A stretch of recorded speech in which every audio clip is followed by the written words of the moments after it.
Olá, meus amigos, eu sou o professor Guilherme Almeida e estamos aqui para a nossa aula de semiologia de cabeça e pescoço, iniciando aí o processo da semiologia geral em relação ao exame físico por sequenciamento, né, ou por aparelhos, né, ou por regiões do corpo. Cabeça e pescoço é um exame muito interessante porque ele exige uma cultura médica muito vasta do examinador, né?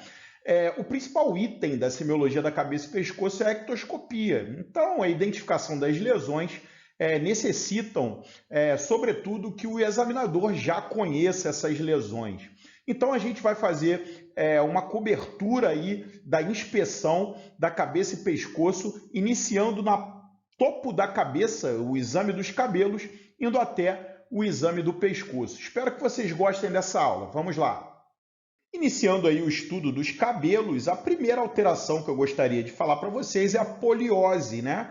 A poliose, que é essa mancha aí de cabelo grisalho, muitos de vocês já devem ter visto isso em alguém, né? E ela pode ter um fundo genético, pacientes normais, sem nenhuma outra alteração, pode ter um fundo aí vinculado a doenças genéticas como facomatoses, como neurofibromatose, como, por exemplo, esclerose tuberosa. Pode ter relação a doenças autoimunes como vitiligo. Esse paciente, por exemplo, a gente consegue ver, né, a despigmentação da pele, é um paciente com vitiligo. Pode ter relação com doenças endócrinas, como hipogonadismo, hipopituitarismo, hipotiroidismo, mas é uma alteração menor, né? Ela provoca talvez aí um certo desconforto no paciente, pode pintar os cabelos se ele quiser, ou ele pode conviver com essa mancha branca normalmente, sem nenhum tipo de problema. Então, a palavra é poliose. Uma outra alteração de coloração dos cabelos é a canice, né? O embranquecimento dos cabelos comum no envelhecimento, né? Geralmente ele aparece a partir dos 35 anos. Algumas pessoas aparecem mais tarde, outras mais cedo, mas inexoravelmente teremos cabelos brancos caso tenhamos ainda cabelos, né? Então é uma redução aí de atividade dos melanócitos que diminui aí a pigmentação dos pelos e também não tem nenhum tipo de problema, não representa nenhum problema além do estético para os pacientes. Vamos para mais uma alteração, dessa vez a calvície. A calvície ou alopécia é um termo utilizado para a ausência ou rarefação de pelos da cabeça, né, do couro cabeludo. Essa queda muitas vezes é definitiva, mas algumas vezes ela é transitória. Existem períodos que ela é maior e abre um clarão maior aí nas regiões da cabeça. Elas podem ser tanto frontais, né, quanto também de vértice, ou às vezes juntando a região frontal com o vértice até de forma total, né, retirando completamente a presença de cabelos do couro cabeludo. A calvície androgenética ela tem vínculo, né, com folículos pilosos sensíveis à ação da DHT, da dihidrotestosterona. Então, ela é muito mais comum em homens do que mulheres. Apesar que em mulheres também ela pode ser observada, tendo em vista que as mulheres também têm testosterona. Pacientes, por exemplo, que utilizam reposições de testosterona, têm estados de hiperandrogenismo, né, tendem a sofrer mais com a calvície androgenética. E também o histórico familiar é um item bastante relevante nesses casos. A calvície androgenética cada vez mais tem sido alvo de terapias e busca dos pacientes por atendimento médico, né? Por exemplo, existem tratamentos com bloqueadores da conversão da testosterona em dihidrotestosterona, como, por exemplo, o medicamento finasterida, um inibidor da enzima 5-alfa-redutase, terapias com fatores de crescimento capilar por microagulhamento, geralmente realizado por dermatologistas, cremes de minoxidil, que aumenta a vascularização do couro cabeludo e favorecem o crescimento capilar, entre outras modalidades de tratamento. Outra manifestação super interessante é a alopecia areata, uma doença inflamatória que provoca a queda do cabelo e destruição do folículo piloso. Vocês podem verificar aí, como na foto, a presença de um clarão, né?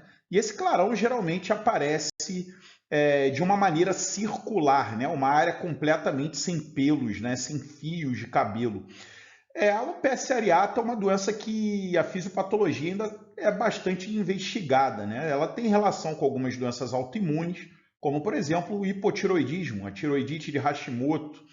Tem relação também com o estresse, né, crônico, estresse físico e mental, que pode acabar ativando essas lesões, mas hoje é bastante aceito a hipótese inflamatória, né? Como a gente sabe, né, a inflamação ela pode ser despertada por N gatilhos ambientais, né? Inclusive o estresse físico, mental, entre outros. Apenas a título de curiosidade, essas falhas, né, da alopécia, do crescimento de folículos pilosos, podem estar presentes inclusive em áreas de barba, tá? Os homens podem reparar aí, eventualmente, a presença de falhas na sua barba, principalmente vinculado ao estresse, como nós já falamos anteriormente, né? Mas também pode estar ligado aí a doenças imunes, né? Como lúpus, uma doença autoimune, tiroidite de Hashimoto, que nós já falamos, diabetes, né, do tipo 1, né, síndromes poliglandulares autoimunes, né, eventualmente cursam com apresentação de alopécia. Nesse caso aí, alopécia de barba. Para demonstrar aí todo o espectro das alopécias, existe inclusive a alopécia universal, né, que é a perda, né, de pelos, não só do couro cabeludo, mas de sobrancelhas, cílios, barba, pelos pubianos, né, pelos axilares, uma alopécia completa. E esse quadro é muito vinculado à história familiar, né, à herança genética. Mas ainda continua aquela hipótese fisiopatológica da inflamação, né, e da destruição dos folículos pilosos, né? Muitos desses casos são tratados, inclusive, com imunomoduladores, né, uma tentativa de tratamento. Existe ainda a alopécia gerada por quimioterapia, né? Algumas quimioterapias citotóxicas levam aí a queda, né, de todo o pelo do corpo e uma alopécia que é transitória, né? Assim passa o efeito da quimioterapia, os pelos crescem novamente. Veja vocês que curioso, né? O sinal da bandeira, né? Podemos verificar aí que essa paciente apresenta cabelos claros, né? Cabelos praticamente louros, né? E tem uma área aqui que os cabelos ficaram esbranquiçados, embranquecidos.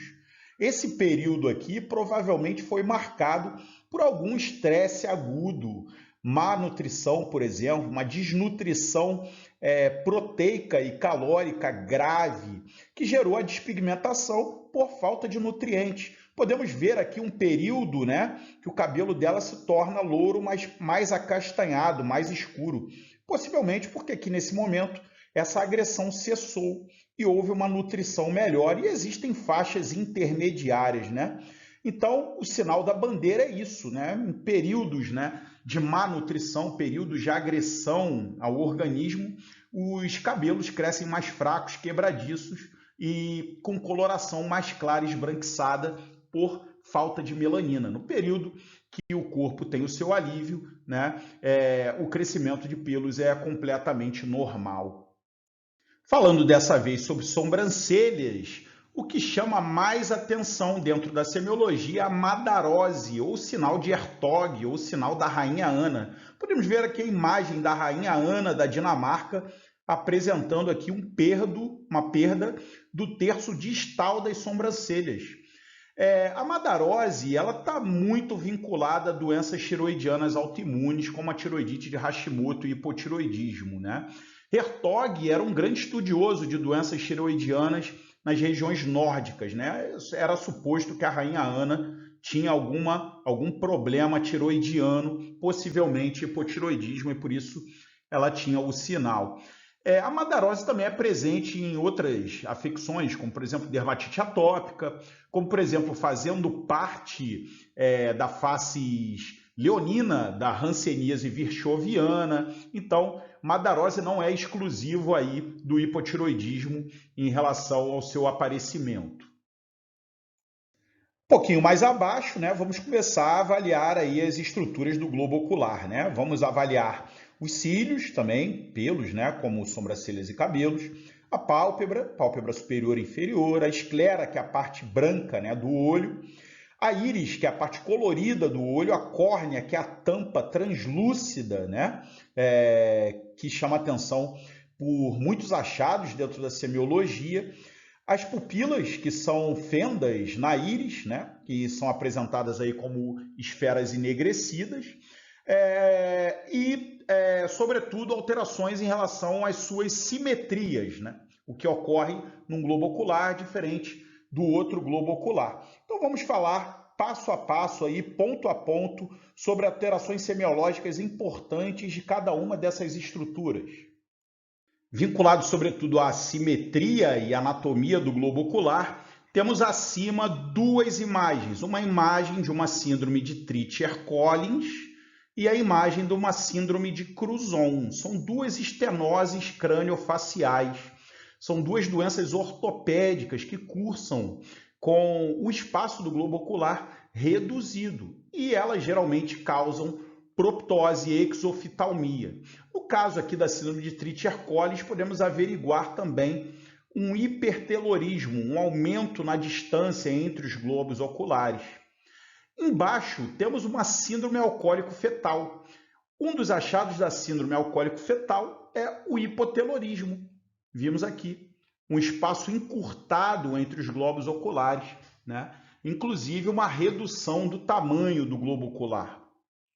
Entre outros achados aí da síndrome alcoólico-fetal. Então esse slide é justamente para diferenciarmos os termos hipertelorismo, aumento da distância entre os globos oculares, e hipotelorismo, uma redução na distância dos globos oculares, a proptose e exoftalmia, a projeção do globo ocular, como na síndrome de Crouzon, e a enoftalmia, quando esse olho está mais internalizado. Vamos agora para o estudo das pálpebras. O primeiro termo a ser estudado é a lagoftalmia. Lagoftalmia é a incapacidade de fechar completamente os olhos, né? No caso aí da foto que nós colocamos, é uma paciente com paralisia facial periférica.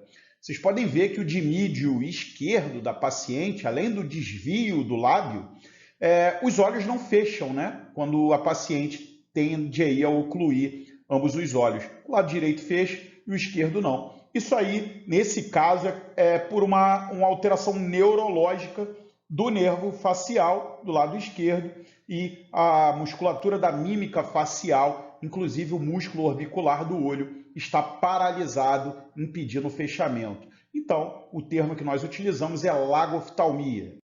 Indo aí no processo patológico da pálpebra, temos aí dois termos importantes. O entrópio, que nada mais é do que uma inversão da pálpebra. Vocês podem reparar aí, inclusive, né, que os cílios começam a estar voltados para a córnea.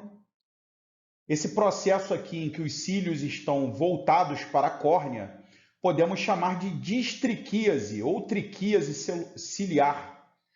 Esses cílios, né, voltados para a córnea, muitas vezes acabam roçando nessa córnea, gerando uma ceratite, uma sensação de corpo estranho no olho, uma epífora, que é o aumento do lacrimejamento.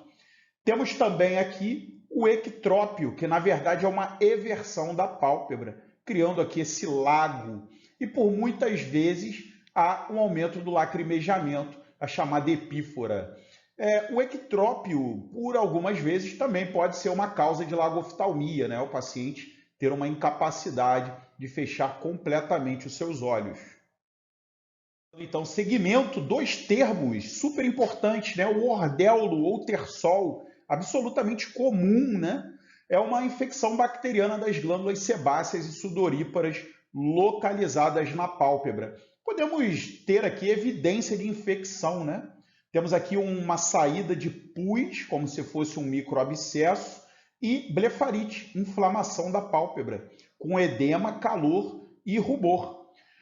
Então, o ordéulo é um processo diretamente ligado à infecção, né, dessas glândulas. Já o calásio, ele é um processo relacionado à inflamação da glândula de meibômio, também chamada de meibomite, e forma aqui um cisto numa estrutura mais profunda. Por muitas vezes, quando a gente faz uma eversão da pálpebra, a gente consegue ver um acúmulo de material sebáceo, amarelado, né? E a glândula de meibômio inchada. Então, essa é a divisão aí dos termos ordéulo e calásio, dois achados semiológicos bastante importantes na pálpebra.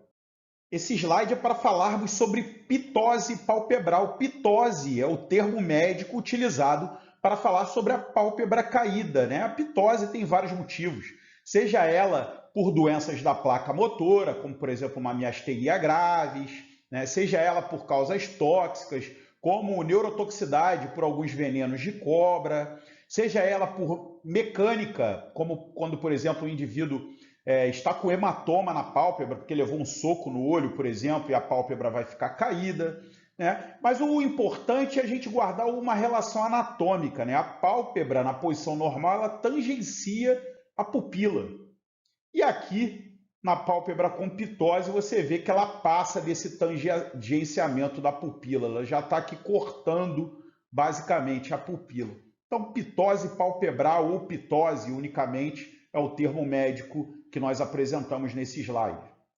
E para não deixar de lado, né, existem alterações da glândula lacrimal. A glândula lacrimal, que está posicionada aí mais lateralmente, né, aqui na parte superior da órbita, e é possível, né, haver uma dacriocistite, né, uma dacroadenite, uma inflamação da glândula lacrimal e de seus ductos, apresentando dor, né, edema e hiperemia dessa região justamente, né? Inclusive, podem existir cálculos, né, pedra obstruindo o trajeto das glândulas lacrimais, inclusive com sangramento, né, a saída de sangue pelo ponto lacrimal presente próximo à pálpebra, como nós podemos ver aqui, o local onde justamente saem, né, as lágrimas. E as alterações lacrimais, elas são muito vistas, né, pelos oftalmologistas. O clínico tem que estar atento, né, achar uma imagem dessa daqui, palpar, inclusive, para ver se está doloroso ou se está aumentado a glândula lacrimal. Muitas vezes o paciente vem com tumor, né, de glândula lacrimal também. E até para a gente poder orientar o paciente, referenciá-lo de uma maneira mais adequada ao oftalmologista, temos que saber examinar essa região. Falando aqui um pouquinho sobre alterações da esclera, talvez as duas mais importantes e interessantes seriam a icterícia, né? A esclera amarelada, em virtude do aumento da bilirrubina, né? Pode ser tanto a bilirrubina indireta quanto a bilirrubina direta, e também a chamada esclera azul, que é causada pelo afinamento ou transparência do colágeno da esclera, vinculada a uma doença relacionada a defeitos do colágeno, né, como a osteogênese imperfecta, doença dos ossos de vidro, em que o paciente tem uma fragilidade óssea por alteração do colágeno e múltiplas fraturas ao longo da vida. Alguns desses pacientes podem apresentar também a esclera azul devido aí ao afinamento ou transparência pela falta, né, de função desse colágeno e visualização aí do plexo venoso abaixo, né, a coroide subescleral, conferindo a coloração azulada da esclera. Alteração escleral, né, muito comum, episclerite. Episclerite, como nós podemos ver aí, temos vasodilatação, inclusive alguns pontos aí de extravasamento sanguíneo, né, microhemorragias na esclera. Geralmente ela está vinculada a doenças reumatológicas, né? Chamando atenção para doenças reumatológicas como artrite reumatoide, lúpus, né? Entre outras. Mas também ela pode aparecer por irritação, né, do próprio tecido escleral, tanto por traumas ou contato com produtos químicos, né, e alergias, entre outras. Esclerite, né, é uma alteração ocular de interesse na reumatologia, mas como nós acabamos de dizer, ela também pode ter causas inflamatórias de outras origens. Mais duas alterações esclerais, essas muito comuns, né? O pterígio da imagem de cima, muitos de vocês já devem ter visto em outras pessoas, né? O pterígio consiste numa lesão benigna, né? Com crescimento fibrovascular no tecido conjuntival, numa área que geralmente é do canto medial em direção à córnea, formando essa membrana, né, essa carne, né, como os pacientes dizem. E o pterígio, né, ele inflama e é uma importante causa de sensação de corpo estranho no olho e também do olho vermelho, né? O pterígio ele pode atrapalhar a visão justamente quando ele começa a sobrepor-se à córnea. E temos também a pinguécula, que é a imagem embaixo, né, que é um produto aí de degeneração da conjuntiva e um depósito de cor amarelada pontual, né? Geralmente na junção entre a córnea e a esclera. Uma área pontual aí de acúmulo desse tecido, né? Conjuntivo degenerado. Falando agora de alterações corneais, né? Da córnea, da própria córnea.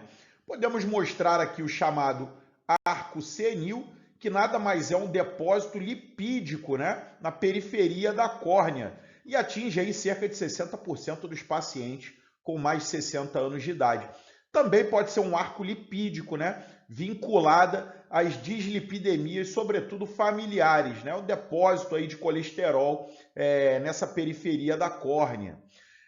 Podemos ver aí embaixo, né, o chamado anel de Kaiser-Fleischer, uma alteração corneal bastante famosa dentro da medicina, um rodapé de livro, vinculada a depósitos de cobre relacionadas à doença de Wilson, que é uma doença do metabolismo do cobre que acaba gerando uma elevação do depósito de cobre no organismo, gerando sobretudo alterações neurológicas e psiquiátricas, alterações hepáticas, né, com doença hepática, e também a manifestação com depósito de cobre aí na periferia da córnea, manifestada pelo anel de Kaiser-Fleischer.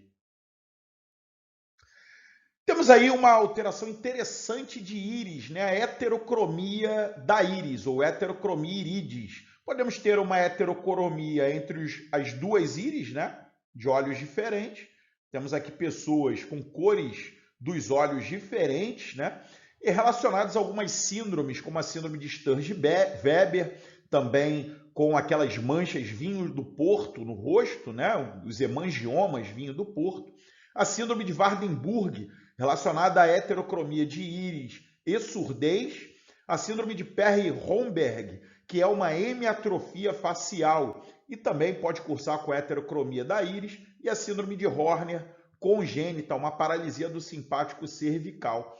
Tem também aí heterocromias dentro de uma mesma íris, né? Como podemos ver aqui, essa muito mais comum, né? Pessoas de olhos claros, olhos verdes, podemos ver aí uma mescla do verde com castanho. Também podendo ser causada aí por traumatismos, corpos estranhos, algumas medicações tópicas, infecções e inflamações, entre outras.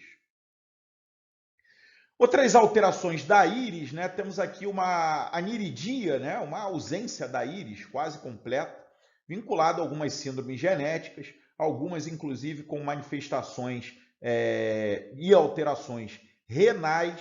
Temos aqui um melanoma de íris. O melanoma pode aparecer na íris, né?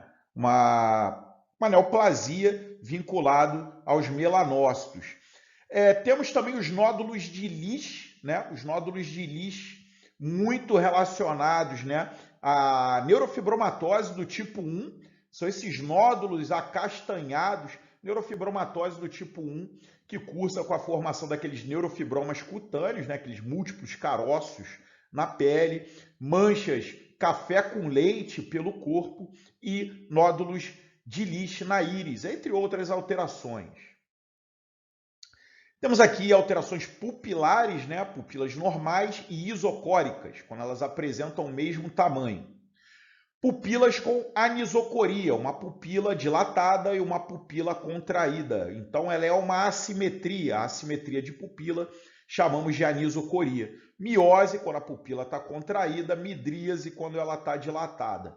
A miose está relacionada ao estímulo parasimpático, vinculado aí ao ramo parasimpático do nervo óculo-motor. O nervo óculo-motor é o terceiro par craniano.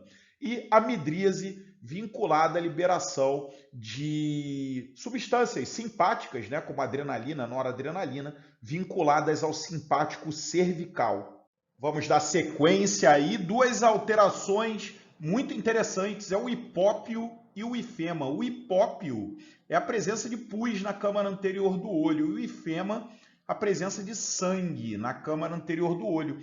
O hipópio é comum numa doença chamada doença de BC, uma doença reumatológica, que pode cursar com úlceras genitais e uveíte com hipópio. Já o ifema é muito comum nos traumatismos oculares, né? Os traumatismos oculares que com certeza podem levar aí a hemorragia e o ifema não é uma exceção disso. Dando sequência também, falando sobre cristalino, né? A alteração do cristalino mais conhecido, com certeza, é a catarata. A catarata, que é a opacificação desse cristalino, que gera uma turvação na visão, né? Uma visão enevoada, digamos assim. E a catarata, a principal causa dela é o envelhecimento do indivíduo, né? É uma doença muito frequente em indivíduos idosos.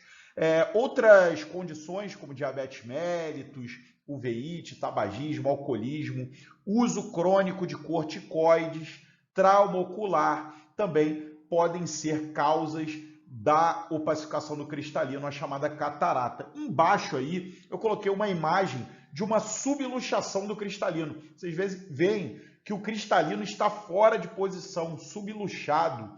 É uma alteração semiológica que nós podemos verificar na síndrome de Marfan, uma doença genética, né, que cursa com hábito marfanoide, né, aqueles braços, membros mais compridos, o madólicocefalia, né, um crânio mais comprido, pode dar alterações cardíacas, como aneurisma de aorta e também a subluxação do cristalino. Sobre o exame do nariz, colocamos aí diferentes biotipos, né, de etnias, caucasiano, africano, hispânico e asiático, cada um com uma forma diferente. Isso dentro da semiologia não tem grande relevância, né? Talvez tenha uma relevância maior no meio da cirurgia plástica. Temos aí um desvio de septo, né? Uma alteração nasal extremamente comum, que gera obstrução nasal unilateral constante, né? Crônica. Muitos indivíduos queixam disso. E muitas vezes é razão de visita ao otorrinolaringologista, que corrige o desvio de septo através de procedimento cirúrgico. Podemos ver aí um antes e depois, um nariz bem tortinho e depois um nariz mais centralizado. Também faz parte a rinoscopia, né, com utilização de um rinoscópio e visualização dos meatos nasais e das conchas nasais. Essa rinoscopia, né, ela pode ser útil para retirada de corpos estranhos, né? Crianças, por exemplo, podem enfiar corpos estranhos no nariz, vai ter que fazer uma rinoscopia para extração desse corpo estranho. E no adulto, sobretudo, para avaliação de lesões, que podem ser desde feridas, como por exemplo o herpes, pode causar feridas, inclusive no interior do nariz, e presença de tumorações, né? Avaliando as orelhas, né? O primeiro é avaliar a simetria, né, das orelhas, se a implantação está normal. Essas orelhas simétricas de implantação normal, quando tem alteração, né, quando elas não são simétricas e uma implantação baixa, por exemplo, podem sugerir algumas doenças genéticas, inclusive com malformações do pavilhão auricular. O sinal de Frank é um sinal bastante conhecido dentro da semiologia, que nada mais é do que um corte, né? Uma rachadura que vocês podem ver aqui, ó, no lobo da orelha, inclusive na parte frontal da orelha também, né? O sinal de Frank, ele é uma manifestação preditora de doença arterial coronariana. Indivíduos com o sinal de Frank têm um risco cardiovascular maior, né? Possivelmente o mecanismo disso através do envelhecimento e perda de fibras elásticas nessa região, ou sensibilidade até a doenças vasculares, gerando alterações teciduais nessa região. Então, sinal de Frank aí descrito no final da década de 70 numa população do New England pelo autor, né, canadense, um marco dentro da semiologia. O exame da cavidade oral é extremamente importante, né? Temos muitas alterações na cavidade oral. Então, rapidamente, né, a região do palato, a dentição, o lábio superior, podemos avaliar a úvula centralizada, presença das amígdalas, os pilares palatinos, né? Pilares amidalianos, a língua e o lábio inferior. Vamos mostrar algumas alterações do exame da cavidade oral? Primeiro vamos falar de lábio, né? Eu selecionei duas alterações, a queilite angular e a lesão herpética. Lesão herpética, principalmente relacionada ao herpes simples do tipo 1, aparecem essas vesículas, né, dolorosas, que queimam, que depois acabam evoluindo com ulceração e atingindo uma fase de crosta, antes de ser curada totalmente, aí em torno aí de 7, 10 dias. Já a quelite angular, né, ela é inflamação e pequenas fissuras nessa parte lateral da boca, muitas vezes com depósito de micro-organismos aqui, né? Sobretudo fungos, inclusive a cândida. É uma importante causa, a candidíase de quelite angular. Isso pode ser ocasionado aí por uso de máscaras, uso de dentaduras, alteração da dentição, uso de chupeta em crianças, né? Que vai levar a hipersalivação nessa área e umedecimento nessa área. E também, muito relevante, as deficiências nutricionais, deficiência de ferro, né? Carência de ferro e carência de vitamina B12 também podem ser causas da chamada quelite angular, muito comum. Ao avaliar a dentição, né, o dente em mau estado de conservação, alterações dentárias como o dente de Hutchinson e o molar de 5 cúspides, relacionadas, por exemplo, à sífilis congênita, caso o paciente utilize prótese dentária, lembrar sempre de retirar a prótese para poder examinar a cavidade oral.